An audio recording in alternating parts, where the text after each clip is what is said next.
Star is an utter beast in this chapter. Honestly, guys, this chapter was lit. Black Clover 97. Asta takes control of this demon that dwells within him. Or more specifically, dwells within his sword. So hey guys, how's it going on? Shinigami Sam here to do a review on Black Clover chapter 97. And what I really did love about it is, though it was cliche to an extent, it was kind of unique in its own right. Most times, this is how I thought it was going to be. I thought literally Asta was going to get controlled. He'd be like a savage. It'd be like Hollow Ichigo. Or something akin to that. Or you know when Naruto was controlled by the Nine-Tailed Fox. Stuff like that. That's how I thought it was going to pan out. But it was a little bit different, to be honest, because what we would have expected was for Asta to be controlled. He was going to go manic. We see such devastating ability. And then literally by the end of the fight, he kind of he snaps out of it. But instead, the chapter starts off with, Asta's inside his soul, or like inside this kind of realm place. He's like within himself pretty much. And he's having a dialogue with the demon dweller. He's having a dialogue with this demon. And the demon's just like, give your body to me, I'll take it. But Asta becomes victorious, and Asta's just like, no way, not giving up is my magic. And you just see him holding his massive sword, clothed in black on half side of his body, and it just looked amazing.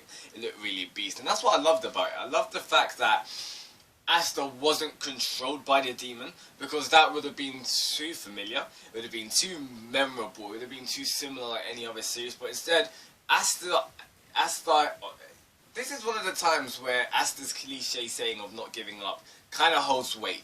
And when I read that, I was just like, okay, this is pretty lit, because Asta's not giving in to the demon. And this is through all my manga series and anime series that I've watched, read, I've always been witness to them losing control. But this time, Asta stayed in control, and that was pretty cool. And that's what I did like about it.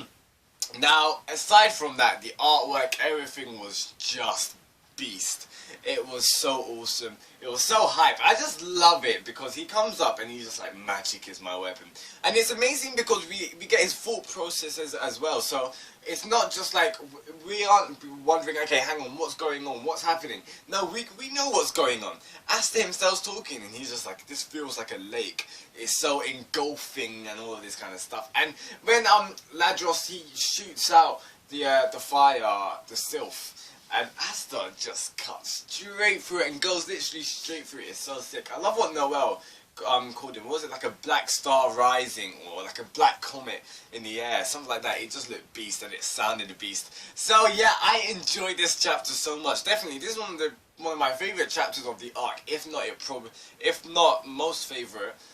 It's definitely up there, but this chapter was lit. I cannot explain how much I loved it. Now, aside from that, let's actually get into the details of what actually happened in this chapter. So we find out, which I'm glad for, Asta is not of any relation to this demon dweller. Asta is not of any relation to like whoever used to have this sword. He's not with any relation to, maybe Licht's master. No, Asta's just a normal guy with no magic. That is Asta, and it's staying true to it, so that was awesome. So we find out that basically, the fact that Asta has no magic, Asta is able to wield this sword. Now, this sword has anti-magic all over it. This sword houses anti-magic. So anyone who did have magic, they weren't able to pick it up, they weren't able to wield it, because it was just like, it was like a magnet. It just wasn't attracting. It would just literally rebound off each other. So, due to Asta having no magic, he's able to wield this sword. But not only that, Asta is a vessel now, because with the queen, basically, when Asta injured his arms, remember that it was due to the demon, what was it, demon magic, demon cursing, something like that. And obviously, this is how the arc started. They went to the Queen Witch's Forest, and the Queen infused her blood into Asta by healing him.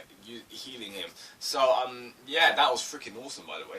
But aside from that, due to the Queen's blood being transfused into Asta, due to Asta fighting all this time, pushing himself to the limits, he's disrupted the flow of the anti-magic within the sword, and this flow of magic's been able to get overpowered. It's been able to, slowly come up to the surface, you could say. And it's actually been affecting Asta to a point where Asta is now the vessel of anti-magic. This means that Asta's body has anti-magic within him. He's able to control it, as we see in this chapter. So this is awesome because it's a new open door. It's a new opportunity for what Asta can achieve now.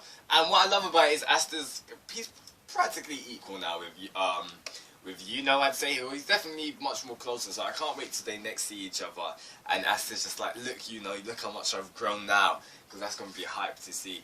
But yeah, Asta now houses this anti-magic, so I'm not sure of the powers. We saw an attack called Black Meteorite, which is, you know, pretty much like a get to Getensho, but it was still awesome and I loved it. And it was just freaking cool. I'm so excited to see what more abilities he can do, other than he seemed like increased physical stats. It was just lit. But I do not think, now this is the discussion, because we see Asta taking control in this chapter.